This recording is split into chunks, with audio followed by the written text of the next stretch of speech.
XTU というカメラメーカー、今までに発売してきたものに関して実際に使ってみるとですね、ものすごい手ブレ補正やっぱり効くんですよね。下のグレードのものを所有していますと、上のグレードのものが欲しくなるので、使ってみるとですね、画角が広い。そして画質もですね、はい、皆様こんにちは。本日は XTU-S6 を使いまして元ブログの方を始めていきたいと思います。現在ですね、旭山記念公園というところに向かっている最中なんですけれども、時間の方が結構あると思いますので、お話の方をですね、していきたいと思います。で、本日のお話はですね、XTU というカメラメーカー、今までに発売してきたものに関してお話ししていこうかなと思っているんですよね。XTU というのは中国のメーカーのカメラなんですけれども、そのカメラはですね、多分日本に輸入されていない品番のものもあると思うんですよね。なので日本で発売されているものに限ってのお話になりますけれども、何年前かはちょっとわからないんですけれども、私がですね、物心ついたといいますかアクションカメラに対して物心ついたですね時に発売されていたカメラというのはですね、当時は XTU-S3、そしてもう1台 XTU-MAX というカメラだったんですよね。で、この2機種はですね、YouTube なんかを拝見いたしますと、かなりですね、手ブレ補正の方がしっかりと効いているカメラに見えたんですよね。ただ XTU-MAX というカメラに関しましては、なかなかにいいお値段当時しておりましたので、お安いですね XTU-S3 の方を購入してみたんですけれども、で実際に使ってみるとですね、ものすごい手ブレ補正やっぱり効くんですよね。 YouTube で、当時ですね絶賛されていたんですけれども、ただいろいろとですねトラブルも多い機種でありまして、私もですね何台交換したでしょうね。多分6台ぐらいは交換していると思うんですけれども、レンズの中にゴミが入っていたりですね、片ボケがあったりですね、手ブレ補正の方が不安定だったりですね、いろいろとあったんですけれども、それでもですね、最終的にはある程度ロットの方が安定したんでしょうかね。後半の方になりますと、なかなかにいい感じで使えるカメラになっていまして、現在もその機種は2台手持ちで持っているものなんですけれども、そして実際に購入して使ってはいないんですけれども、ほぼほぼ同じような強力な手ブレ補正の方を発揮する MAX ですね。そちらの方はですね、使用している SOC もなかなかしっかりしたものでして、で画質もですね結構いいという評判だったんですよね。正直なところですね、下のグレードのものを所有していますと、上のグレードのものが欲しくなるので XTU-MAX 欲しかったんですけれども、そういった機種が当時ですね発売されていたわけなんですね。私もですね、中間アクションカメラといえどもですね、手ブレ補正の方が XTU-S3 かなり効いておりましたのでそういうものなのかなというふうにも思ったりもしたんですけれども、今となってもですね、その XTU-S3 というカメラの手ブレ補正能力を超える中華アクションカメラというのは各メーカーあまり見かけたことがないんですよね。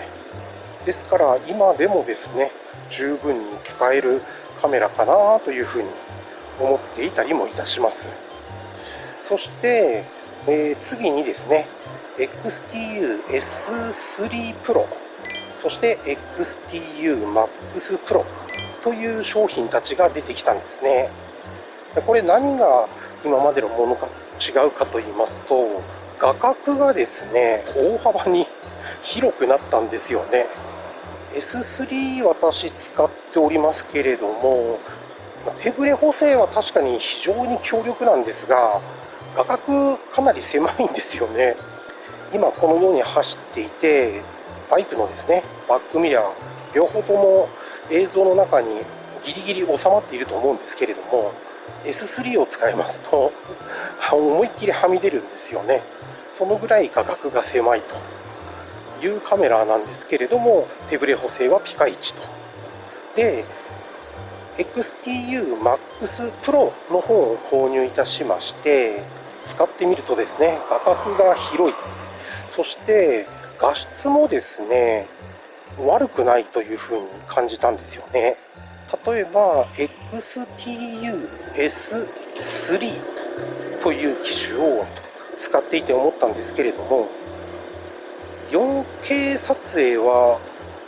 実はある程度綺麗に撮れるんですが、2.7K ですとか、あと FHD で撮影いたしますと映像荒いんですよね。MAX Pro で解像度の方を変更してですね、画質の方も確認いたしましたところ、荒くないんですよね。そういうところが結構しっかり作り込まれているカメラだなというふうに感じたわけですね。で、当時はですね 4K の60フレームで撮影できるカメラというのは非常に少なかったんですけども、非常に少ないというのは、その解像度とフレーム数で撮影はできるんですけれども、実際撮影した映像というのはフェイク映像で、かなり映像が輪郭がですね、ボケボケだったりギザギザだったりそういうものが多い中、MAX Pro はですねかなりしっかりとした映像を撮れたんですよね。そういう点が非常に素晴らしかったなというふうに感じてますね。で S3 Pro の方は実際所有はしてはいないので、あくまでも YouTube などの映像を見た感想になりますけれども、画角はですね若干 MAX Pro よりは少し狭くなっているかなと。ただ手ブレ補正能力の違いというのはそんなに大きく変わらないかなというふうには見えたんですけれどもね。大きな違いといたしましては CMOS センサーという映像を実際に取り込むセンサーがあるんですけれども、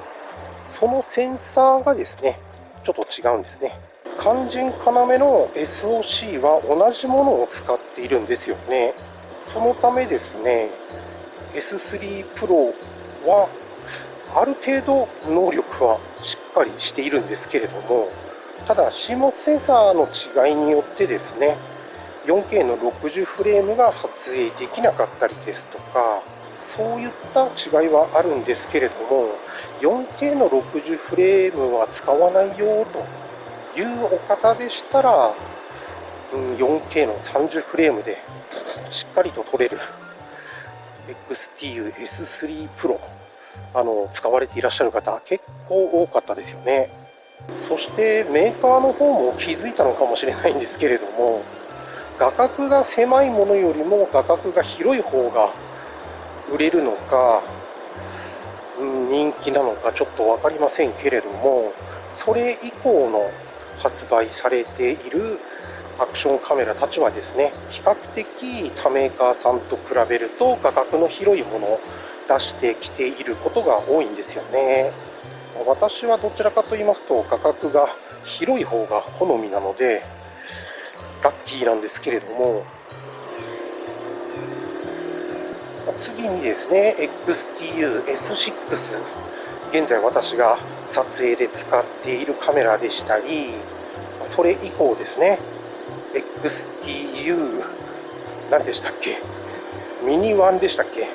ですとか XTU-X3 という現在新機種で発売されているカメラでしたり、これからはですね XTU-MAX3 ですとか、あと XTU-S6 Pro という販売が控えておりますので、それもですねちょっと楽しみではあるんですけれどもね、ここはですねかなり坂がきついんですよね。現在時速20キロぐらいになるのかな、そのぐらいでいっぱいいっぱいなんですけど、これをですね登り切りましたら目的地の旭山記念公園になりますね。ここで1回ですね動画の方は終了したいと思います。最後まで見ていただきましてありがとうございました。